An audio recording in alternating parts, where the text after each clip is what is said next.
Hey, everybody, how's it going? This is Seth and Jaron, and you're listening to the RE Tipster podcast. And today is a special day because this is the 100th episode of this show. So we've had a lot of great conversations with a lot of great people. And I think every episode we've done has brought immense value to the table. And in this conversation, it's just going to be Jaron and I, and we're going to reflect back on where the show has been. And I'll talk a little bit about how it all started, some of the highs and lows, and some of our favorite conversations that we've had, and where we think the podcast is going. So it's kind of informal hangout with the two of us. And yeah, I guess I'll just sort of kick it off a little bit here. So the story behind the podcast and why the RE Tipster podcast is a thing at all. So this happened probably in like 2017, somewhere in that ballpark, or somewhere in that time frame. So I had been running RE Tipster for several years at that point, and I'd spent tons and tons of time building blog content and making videos and that kind of thing. But I always knew there was like this segment of people out there that doesn't do blog stuff. Like they don't read blogs or they don't watch videos. They're just looking for podcast stuff. And honestly, like even myself, that's kind of how I was for a lot of years because, I don't have time to read blog posts or watch videos. I'm commuting or working out and I want information in my ear. And I knew that like I wasn't really serving those people. And so something I was, you know, kind of apprehensive about doing, and I've resisted it for a long time because talking wasn't an area of comfort for me, and it's still not easy, honestly. Um, but I knew it was a struggle worth overcoming because if I could make this work, if I could create value for people who are just willing to listen, we go a long way. And man, I just gotta say, like as a side note, I feel like it has really helped me improve as a verbal communicator. Like I can tell in some of the videos and other conversations I did prior to starting the podcast, it's kind of helped me just be more aware of how I sound. I've got like more enthusiasm and stuff. And not that I'm like great at this yet, but like just having this kind of forced practice in podcast format has been super helpful. So it's also been a really great opportunity for us to connect with other names and influencers that otherwise we would never talk to. I mean, one of the early episodes we did, episode 10, is when I got to interview Jaron for the first time. And we learned about his foray into the land business and how some of his success. And it's just really cool to see where some of these conversations lead to in terms of deeper relationships and getting to know people and open up a lot of doors. In terms of like what I personally have learned along the way. And Jaron, you can feel free to jump in at any point, but I know like prior to the podcast, I was sort of kind of had like tunnel vision in terms of the things that I would write about on the blog and make videos about. It was basically just whatever I knew. Like I know land, I know rental properties, know a little bit about house wholesaling, a little bit of this, a little bit of that. And so I would sort of talk about those things. But having a lot of these other conversations with other influencers and real estate investors just makes me aware of like how huge the real estate industry is. And like there's so many different directions you can choose to go. And ultimately, I've just become very aware that like I will never be the best at anything that I'm doing. There's always going to be somebody out there who's bigger and better and more successful than me. And like I'm totally cool with that. Like I learned to accept that a long time ago. I'm pretty content with just where I stand and what I can do as a land investor and content creator and the few things that I understand well. Yeah, I think what your superpower is teaching. I mean, the reality is there might be other guys that do more volume in land or might, have more experience in this or that type of real estate, but I think where you really shine, and I think it's just a gift that you have, is your ability to break down extremely complicated subjects into a very systematic step by step, like baby step process, and make it where it's approachable for anybody that subscribes to your content, whether it's video or writing or podcasting. And it always shocks me, and I've heard you say it several times, but it always shocks me when you say that you don't feel like you're a good communicator, or that this isn't a point of comfort for you to be able to jump on the podcast, because I time and time again in my head, in my internal dialogue, look to you as an example that I try to emulate with the way that I communicate. Like I feel Oh, like, cool. yeah, like I feel like you have this ability to not say too much or too little. Like you say the exact perfect amount that needs to be said, so that people can retain it. And I feel like I have on a spectrum, my default is to just verbally vomit on people and just be like way too expressive, or way too excited, and be a little bit more all over the place with my thought process. But working with you, something that I really try to implement is okay, I need to be able to say this very concisely, like not too much, not too little, but exactly the right amount. And I think that you're pretty good at it. And I think it might be the fact that because it's not a, a default strength for you, like maybe you've just really put in the work to hone the craft, but you really have honed the craft, man. Like I That's awesome, really, man. Appreciate that. yeah, It's really nice of you to say. And yeah, man. I don't think you verbally vomit, really. I mean, you talk more than I do, but I don't think you overdo it or go too far. It's maybe just difference in style, you know. Like maybe you Well, would. yeah, but I have to be really intentional. Like I am a lot more intentional. I've gotten some feedback in the past of people that I care about who's like, "Hey, you need to be work on being more concise."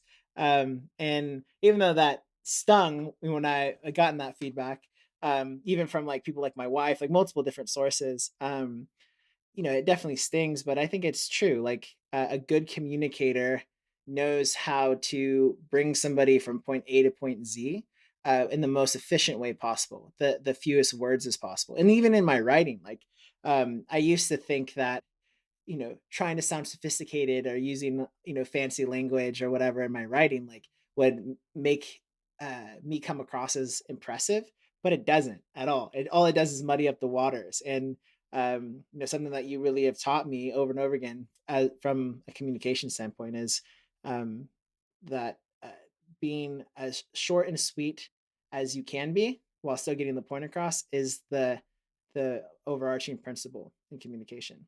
Yeah. Yeah, and just a side note on that, I think Jen, you've done really well at taking hard feedback in a lot of different areas. That's something that it's not really fun for anybody to be told like, "Hey, you're not it's not good enough here," or "You need to do this different," or "Somehow this has to change." I don't think any human enjoys hearing that. And some people literally won't tolerate it. Like that will cause them to like leave a job or leave a relationship or give up on their dream or whatever.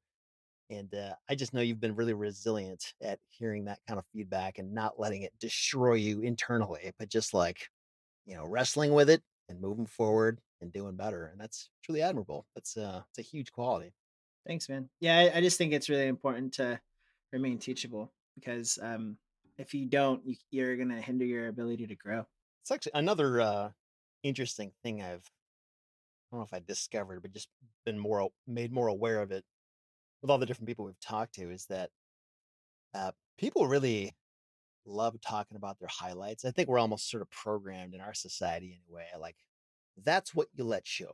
You don't let your weaknesses show. You don't let your failures show. You don't talk about that. You don't have problems. You just talk about, you know, where you have all the gold stars. I think that's pretty normal. I'm not like looking down on anybody who does that. I do that all the time when I get interviewed by other people, but it does make me wonder, like, why do we do that? And why don't we talk more about our shortcomings? Like what are we afraid of if we do that? What do we think is going to happen? Because I think that kind of vulnerability is actually a far greater strength in a lot of cases than trying to look strong.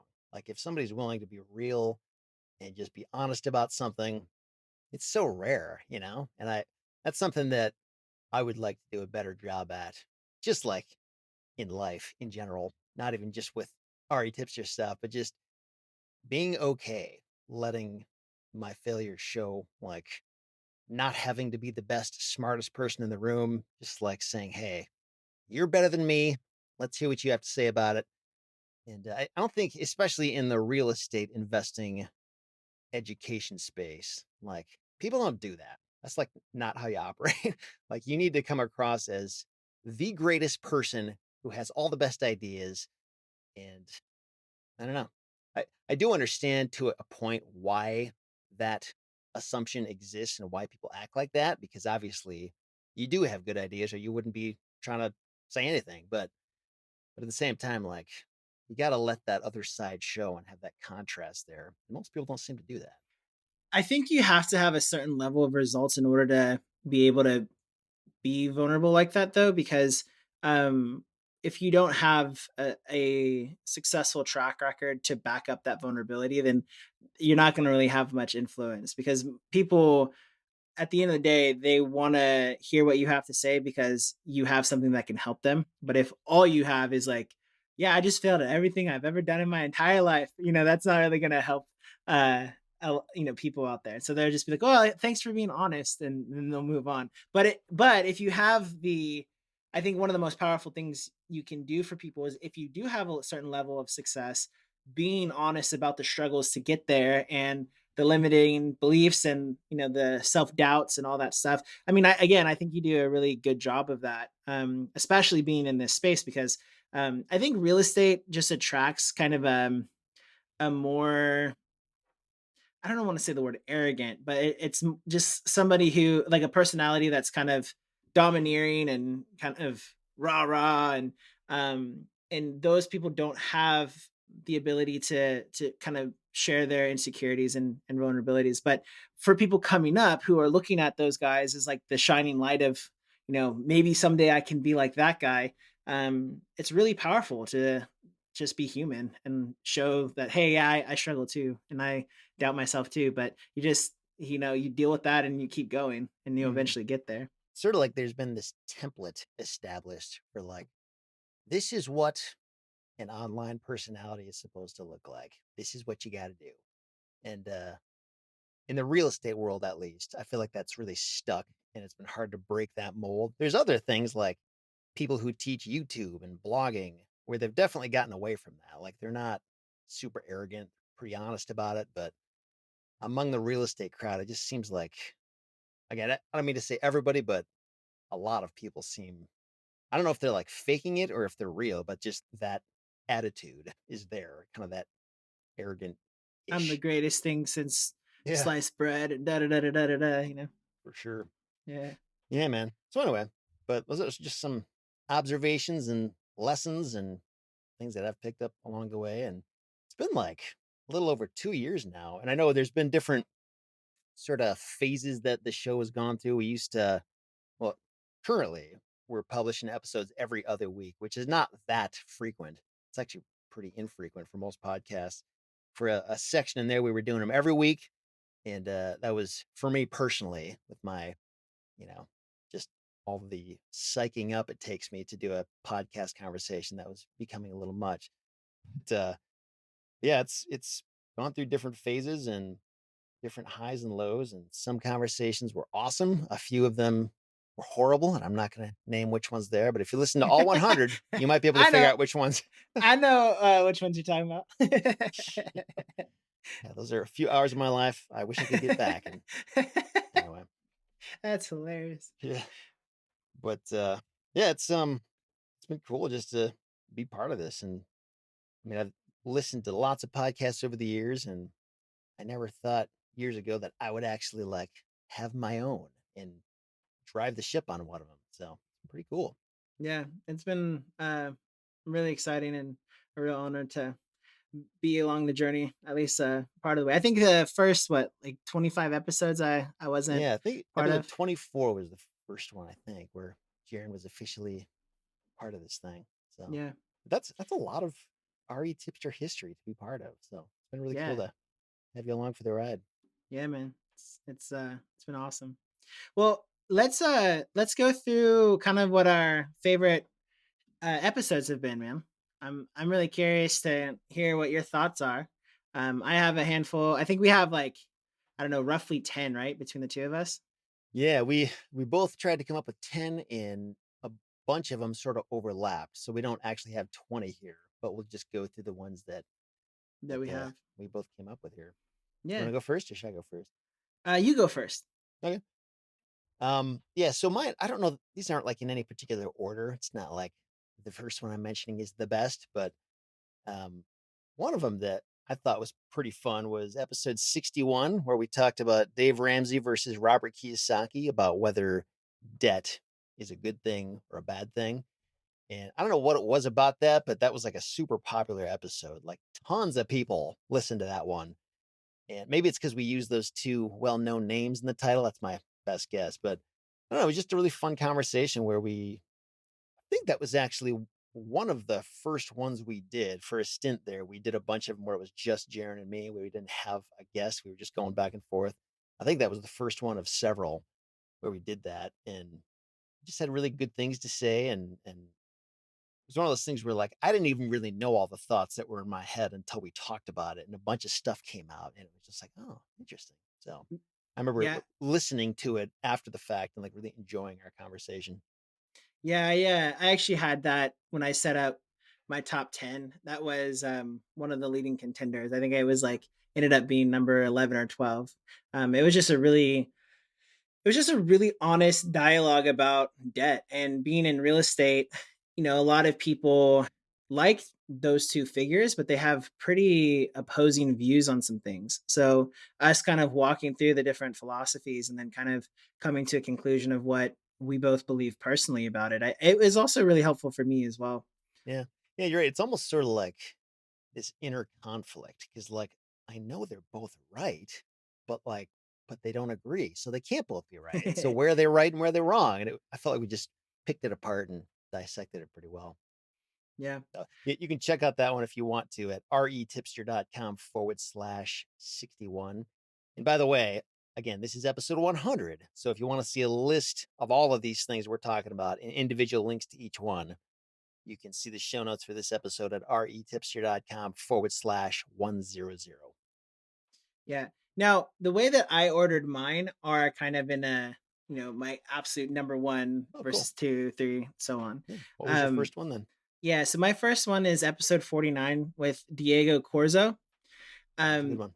yeah, I mean, it was just his story, his whole um coming here with, his parents coming illegally and then growing up running into issues with college and like all this different stuff that he ran into, and still despite all of the obstacles that were stacked up against him, he became very successful in real estate and is continuing to be successful. And the fact that he had a stutter that he overcame, and I just found his episode extremely inspirational, and one of the few episodes that in my own personal life I've like thought through a lot, and he's come to mind several times when I've been doing my own version of the grind and needing a little boost of inspiration. I kind of think through our interview with him and what he's been able to accomplish in his life. Yeah. So that was probably the most inspirational one for me. Yeah. That was also on my list. And it is kind of interesting. A lot of these conversations, sometimes I know ahead of time this is going to be an awesome interview. Other times, like, I have no idea where it's going to go. I might even think the interview might sort of not be that great, but they come out like really, really good. And it's always kind of interesting to go into it not knowing what's going to come out. And then on the other side, it's like, wow, that was an awesome conversation. Yeah. Yeah, it was really good. Yeah. Yeah. For me, another one, it's actually sort of two rolled into one because we talked about, it was a very similar theme between both conversations. But when we interviewed Keith Weinhold, I believe it was episode 29 and episode 45, I think, where he just kind of tore apart a lot of money myths that I think some of them were sort of meant to be kind of provocative, but others Yeah, are definitely. just like they're just true, like just things that don't make sense that a lot of us have been told or that we've grown up to believe. And we did have some like back and forth and debate involved in that too, kind of like challenging his ideas and him firing back and that kind of thing, all friendly and all that. But it was just thought we covered a lot of good ground there and a lot of interesting points. Yeah, I think so too.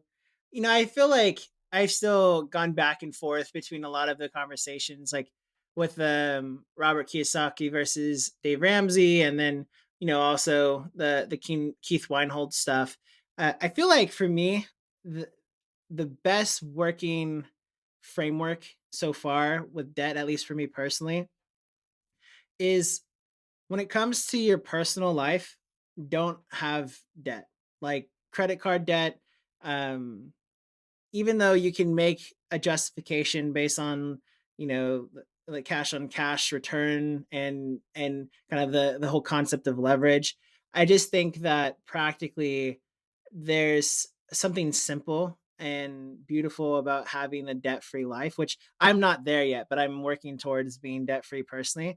But when it comes to assets that cover the cost of the debt, I think that's when debt makes sense. So if I can use debt to buy something that will cover not only the cost of the debt itself, but also pay me money on top of it, that's a win-win every single time because no matter what situation you get into, you're not really like practically, you're not really stuck with debt. Like your assets are paying for. So you talk about a rental property, for example, you have a mortgage, the rents cover the mortgage and then pay you money on top of it. That's a great situation. And if you ever have an opportunity present itself to you where it's like that, where the asset that you're using debt to buy will cover the cost of debt and then pay you something on top of it, I think that makes sense. So maybe in the realm of investing, maybe in the realm of like a business, like if you use debt to acquire a business, or like maybe you buy like a insurance brokerage and you have people who are paying,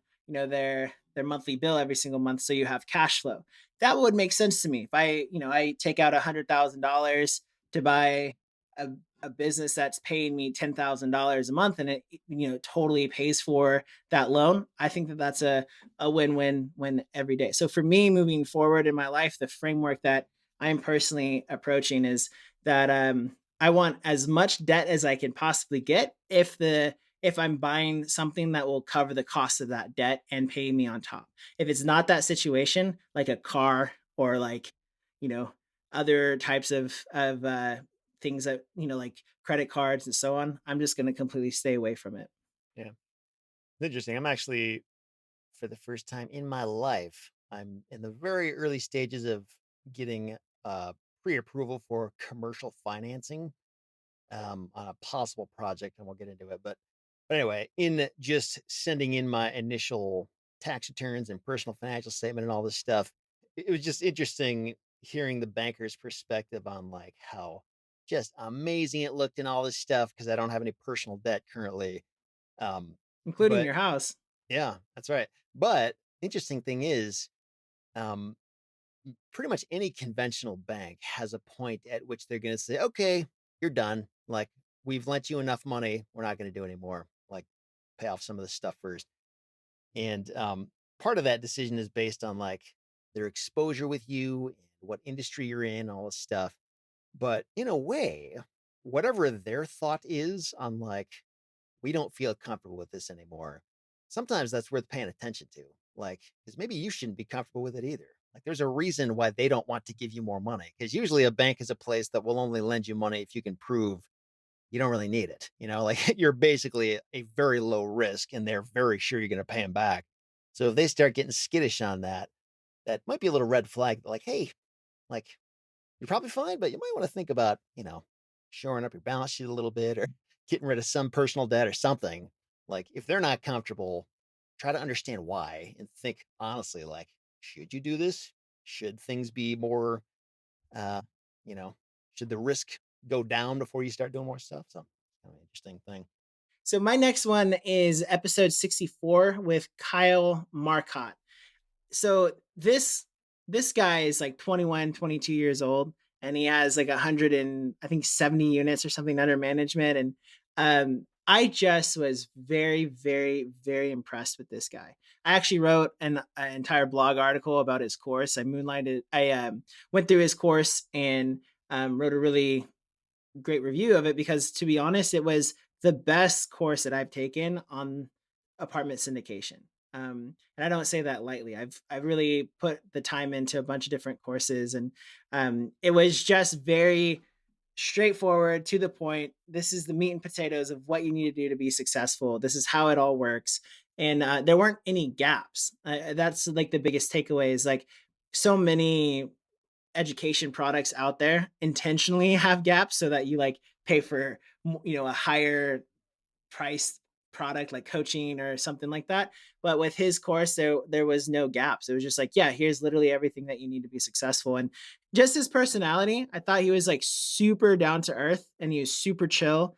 And I was for a little bit a part of his mastermind community and like being as involved as I could there.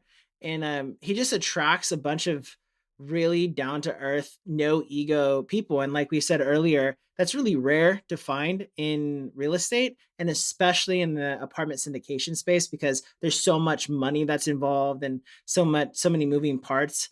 It's probably the most sophisticated form of real estate investing, at least arguably for sure.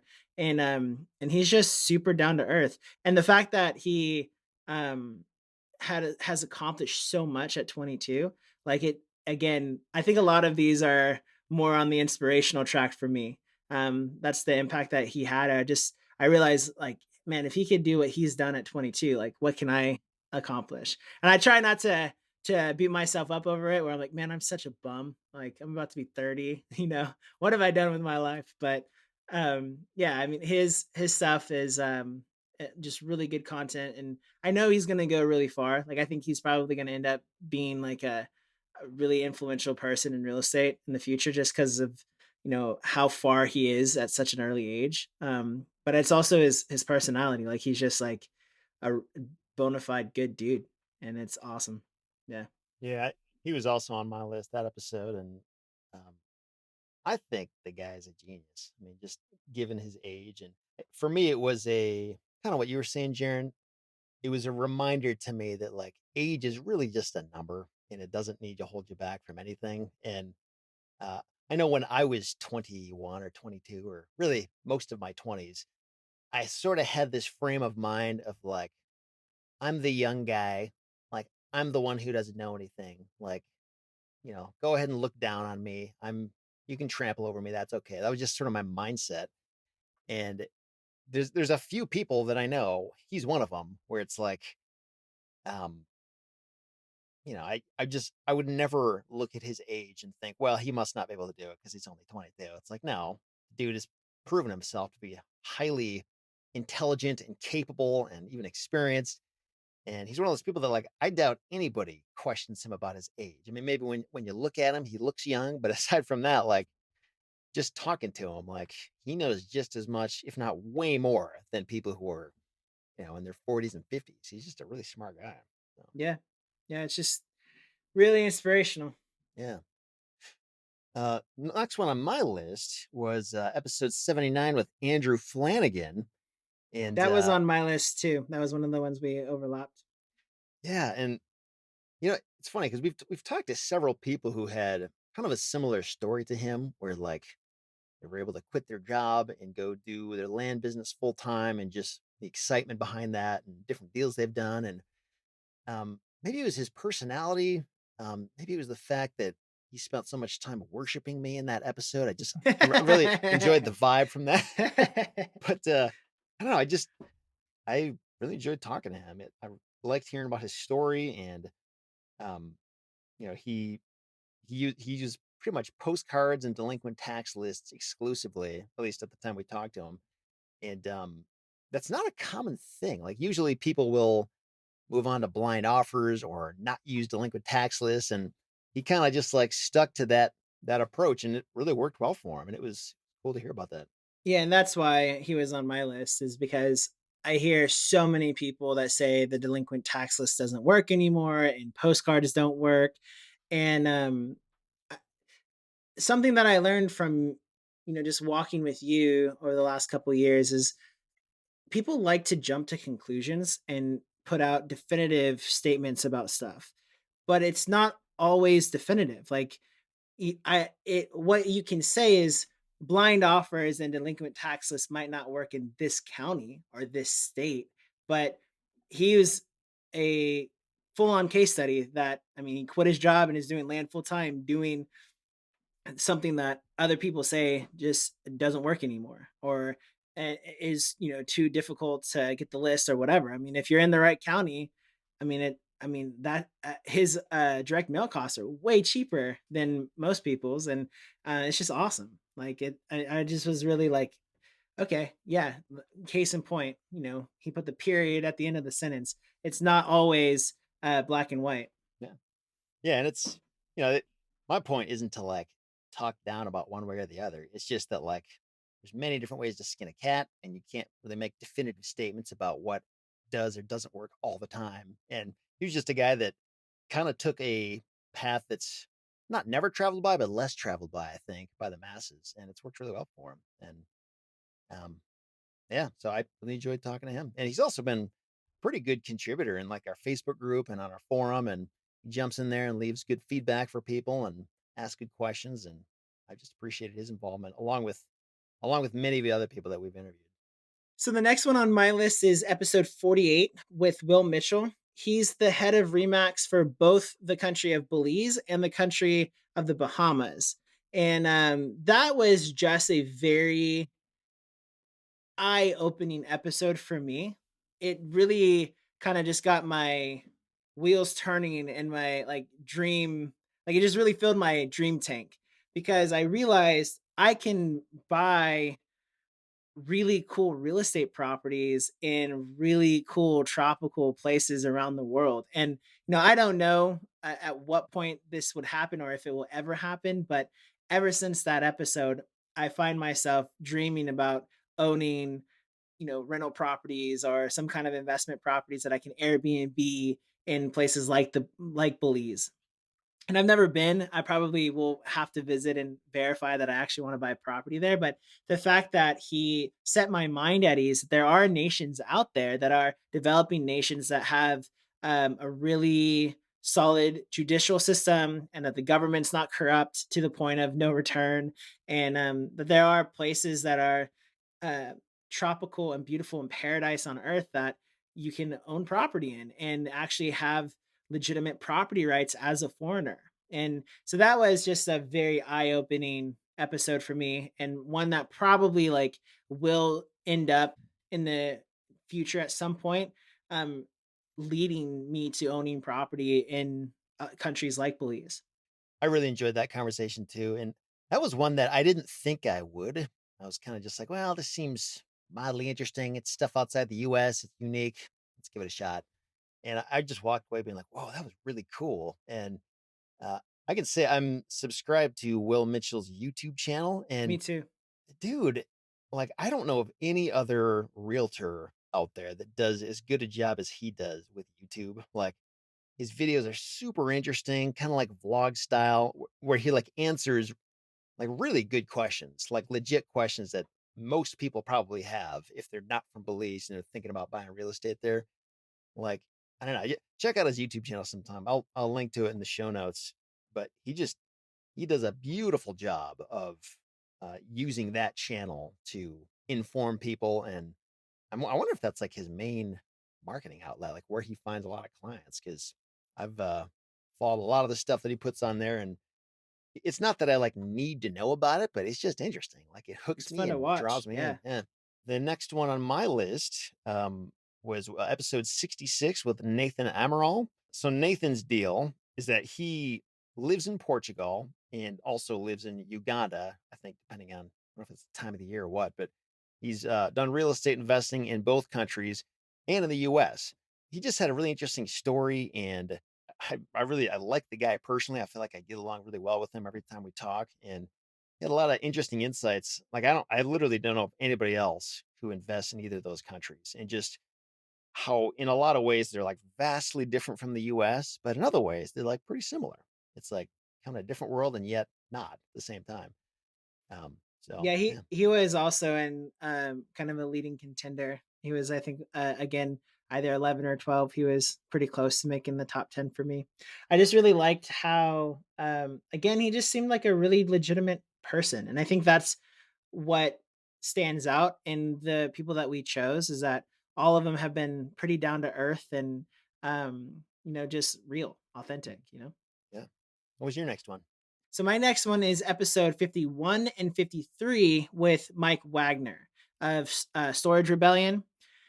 I just was really impressed with the guy because I had spent a lot of time leading up to that interview studying self storage, and at some point I actually had it as a goal to get into the self storage space. And he was just the most, again, honest, down to earth, straightforward person in that space. And so when anybody asks me now, you know, uh, if I were to get into self storage, what influencer would I go look at, or what education product would you go? I always point them into Mike's direction, because if I was really going to pursue self storage, I would fork up the money to hire him as a coach, because I think that I watch him on Facebook, and he's always doing stuff with his coaching clients and partnering, and he's the real deal. And I just really loved how thorough he was, and just kind of really resonated with who he was as a person. Yeah. Yeah, those were great conversations, kind of like a part one and part two of a similar subject. And yeah, he seems like a definitely a guy to pay attention to. I'm a part of a few different Facebook groups centered around self storage, and his one is like by far the best one. It's people are very active on it. People are super helpful. A lot of people share what they're doing, like show pictures of their properties and what's working for them. Like that's it's almost like the value of a paid coach in a Facebook group. Like you go post a question there, like people will come and help you out. That's So awesome. yeah, Yeah, so that's definitely, if you're interested in self storage, I would definitely check him out. yeah. Another one on my list was episode 69 that was called "Do You Really Need to Be a Real Estate Millionaire?" And I thought it was another one of these episodes where it was just me and Jaron talking back and forth, and it was a chance for us to get a little bit deeper into this question of like of the why behind why we're trying to make money, and just sort of explored some areas that don't get talked about a whole lot.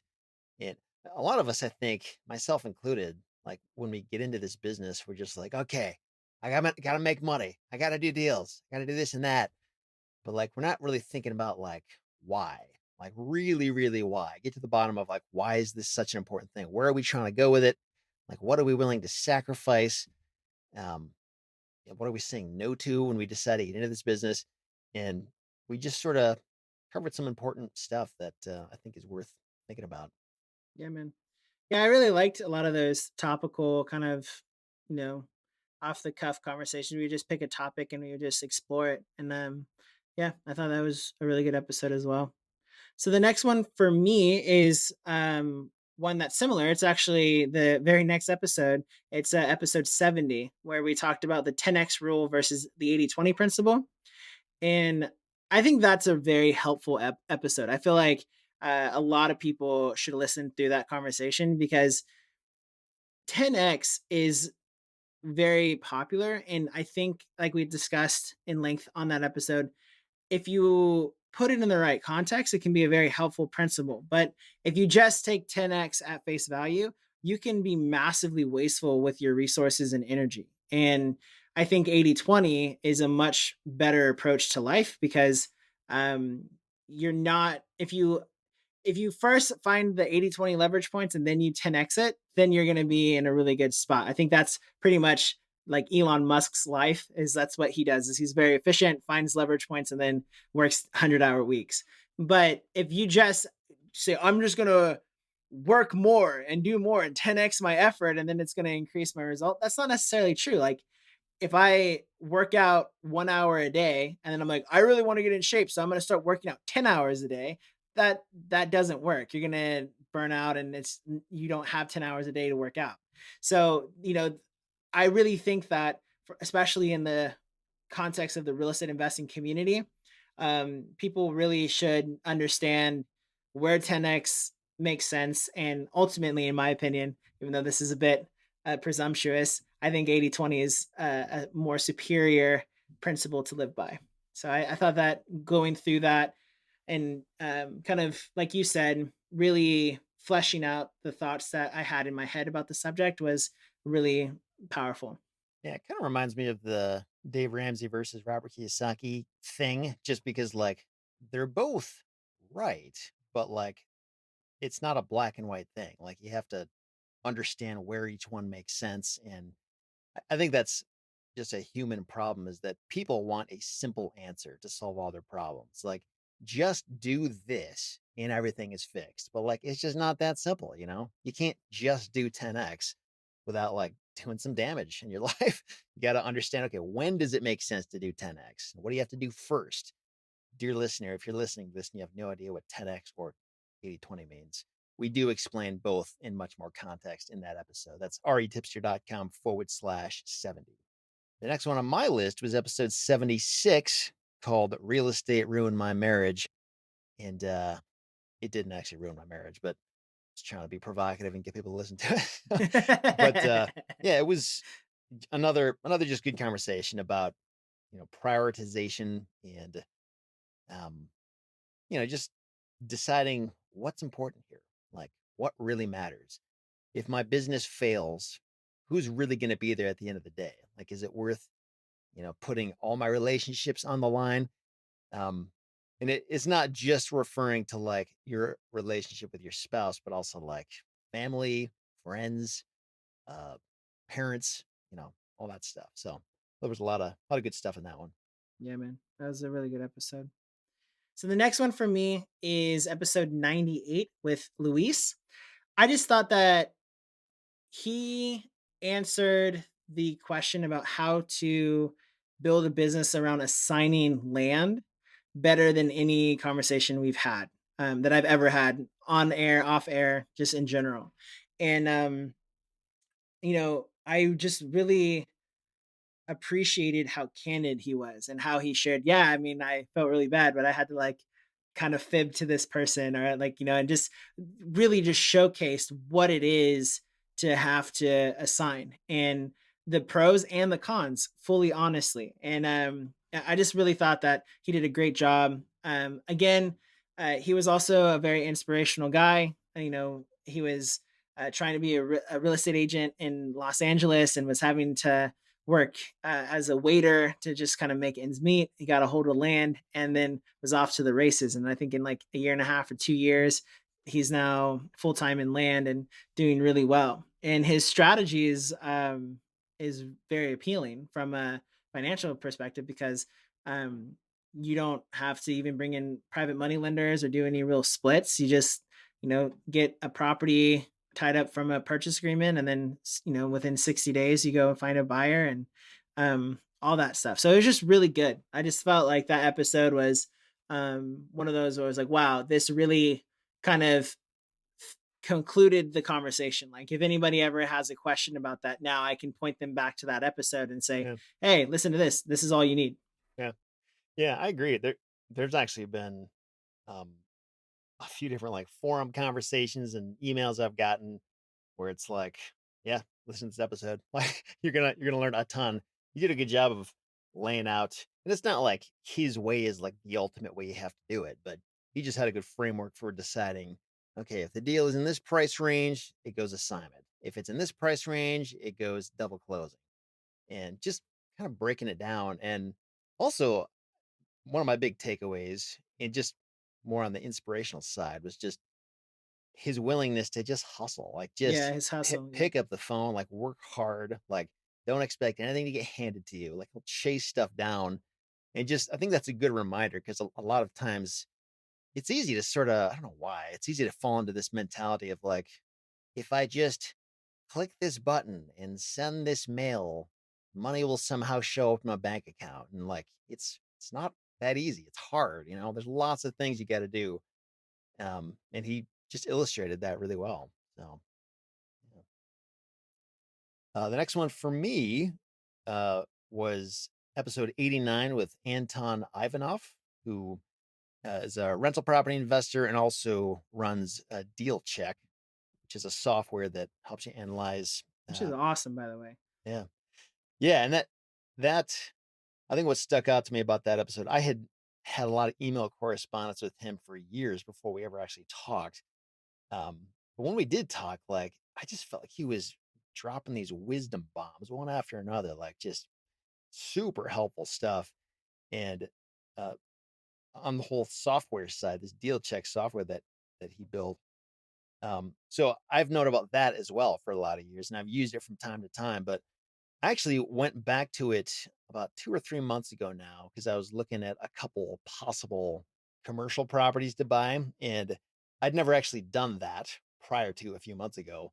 And I was using Deal Check to put the numbers in there, and it kind of blew me away, like how good the software is. Like, I mean, most people have some kind of spreadsheet or something that they use for this kind of stuff. That's what I had done for a long time as well, and that's fine. But one of the cool things about it is that it can create these reports that you can then share with your lender or share with other investors. And the reports basically take what you put into it.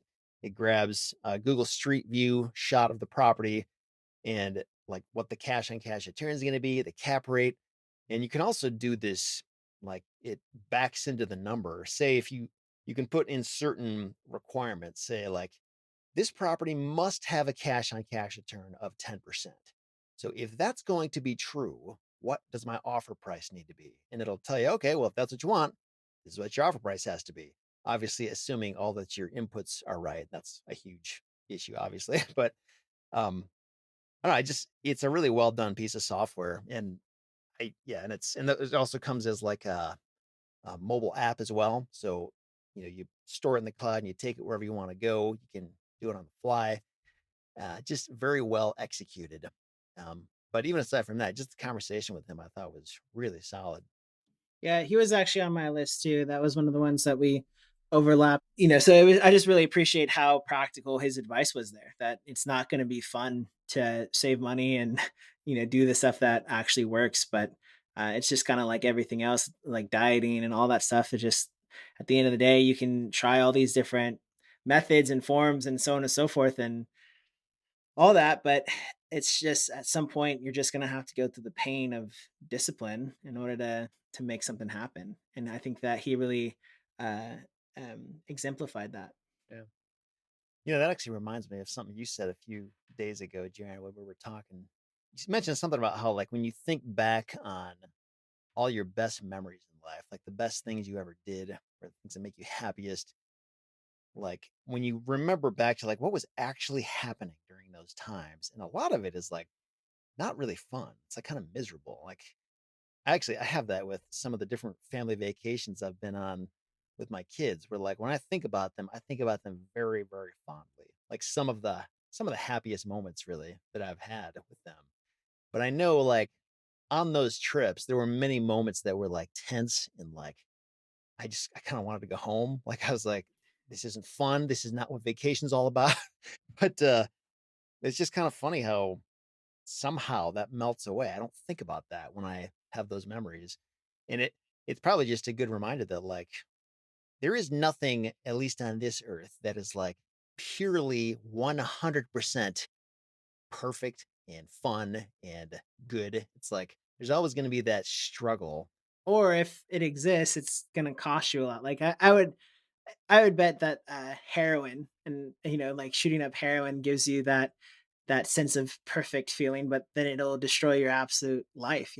Like I had a friend that used to be a crack addict, and how he described crack was, when he would smoke it, it's like for 30 seconds, you feel the absolute best that you could ever possibly feel. Like you've reached the epiphany of euphoria.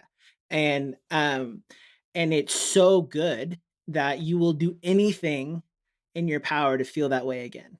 And that's why it's so addictive. So it's like it's interesting. It's like the things worth having um have all this baggage, and the things that don't have baggage, like to some degree, it's like you don't really want it because it'll come with a high cost. Yeah. Yeah. It's like to experience life's actual highs, like organic, healthy highs. It's like there's a lot of work that goes into that. Yeah. There's a lot of groundwork. It doesn't just happen. And it's not just purely amazing. Like there's, sometimes some pain and misery mixed in with that. So, Yeah, man. 100%. Well, the next one for me, I just have two more on my list. Is episode 47 with Pat Flynn, Yeah, that was cool. and for me, like the episode subject matter really wasn't that great. Like it wasn't like earth shattering necessarily, But it's but Pat it was, Flynn. yeah, it was just that I remember when I first started learning about content marketing, I was like 21 years old. Um, and I remember I was like scrolling through my phone and I found a funnel. And I didn't even know what a funnel was at that point, but I found a funnel that led to Pat Flynn and Corbett Barr and all these other guys. And it was like this, wow, I want to do what he does, you know? And it was this like, I used to dream, legitimately, like daydream about one day being on Pat Flynn's podcast or interviewing him.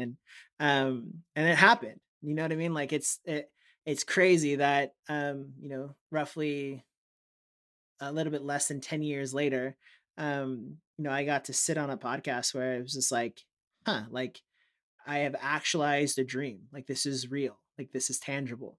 And even though it was kind of a lackluster subject, I mean, it was just on a very personal level. Like, whoa, this actually happened. I'm with you. Yeah, it's not like it was the best episode or anything, but he is a very influential guy, at least in my life, in your life too. And it's really cool to be able to talk to him and see that kind of thing come full circle. So I'm Yeah. with you. So, what What about you? that was all on my list. You want Oh, to hit? that was all on yours? Okay, Yeah. yeah, the last one for me then was episode 24 when I, officially was invited to, and announced that I was joining the RA Tipster team. That was, a very surreal and just awesome. I mean, it's just awesome, like, you and me talk a lot about how we'll just be working on something and it'll just hit us like, I can't believe that like I get to do this. Like this is like what I get paid to do. Like, it's just so awesome. Yeah. I get that like most days. Like sometimes it'll just hit me for like a passing moment. Sometimes I'll like dwell on it for longer than that, but yeah, man, it's an amazing thing. Even if it doesn't last forever, like it's awesome that like a portion of my life I get to spend doing this because it's so much fun and yeah, I can't think of anything else I'd rather do. You know, Yeah, me neither. I mean, it's I just I love creating content. I love what we get to do here. And it's it, it- people talk to me because obviously I talk to a lot of people who are either entrepreneurs or aspiring to be entrepreneurs that work for themselves. And a lot of people, they don't normally come out point blank and say it, but they kind of hint at it like, hey, would you ever want to like work for yourself? Or like, is it what's it like working for Seth?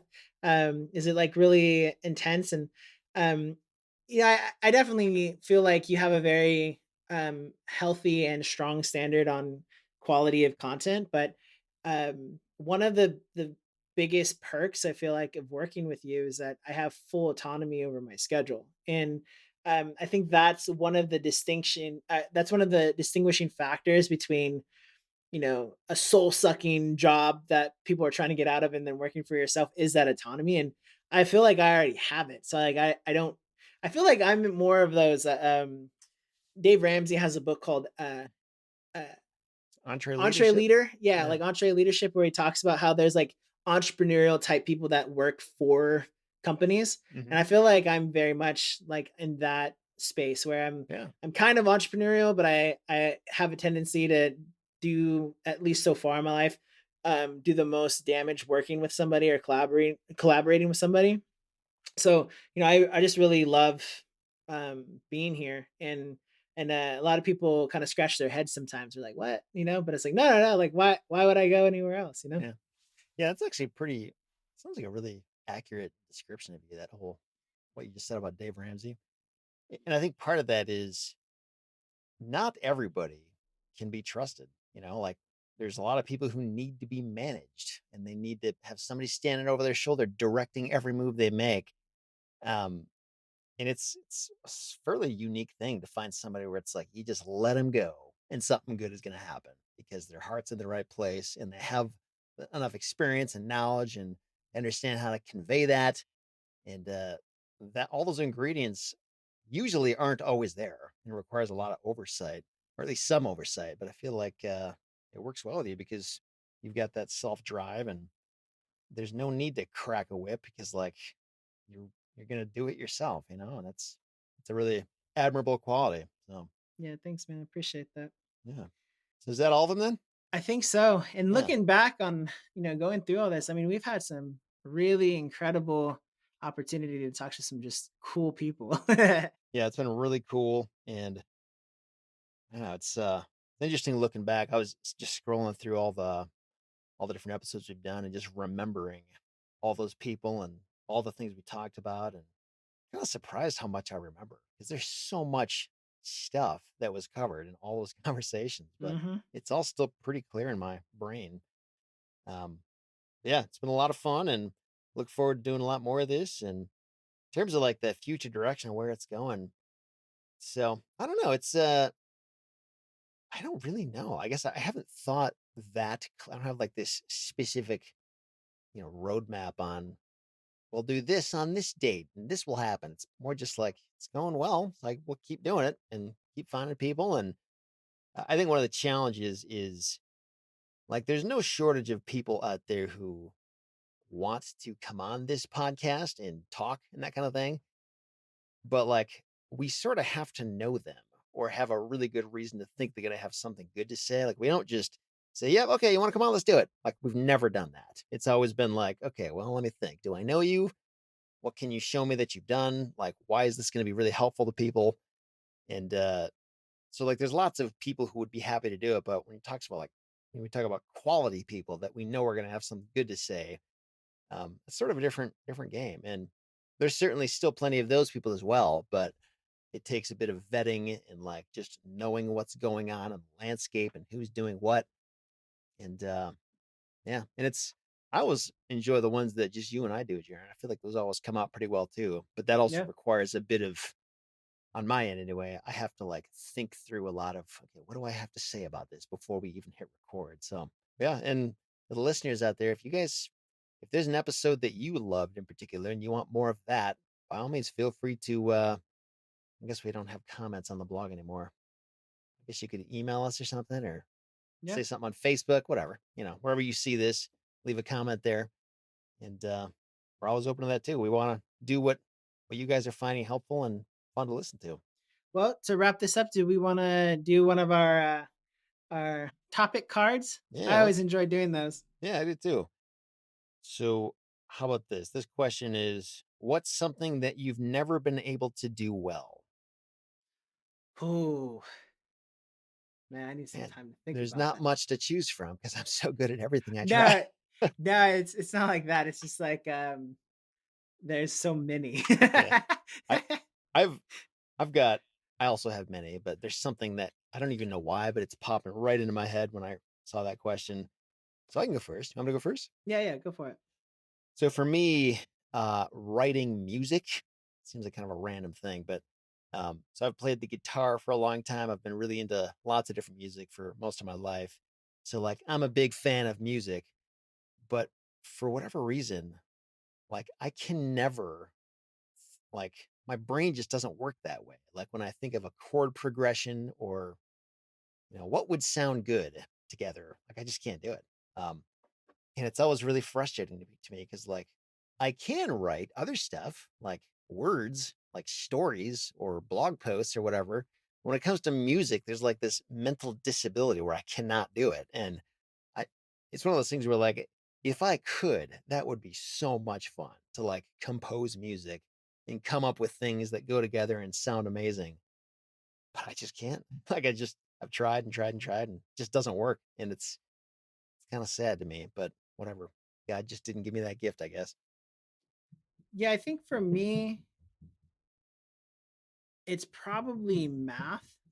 Lately, I've been putting writing in that camp too because I've been struggling a bit with the writing lately. But I think that um, if we look at my entire life, I've always performed the least mathematically, probably from like an academic standpoint.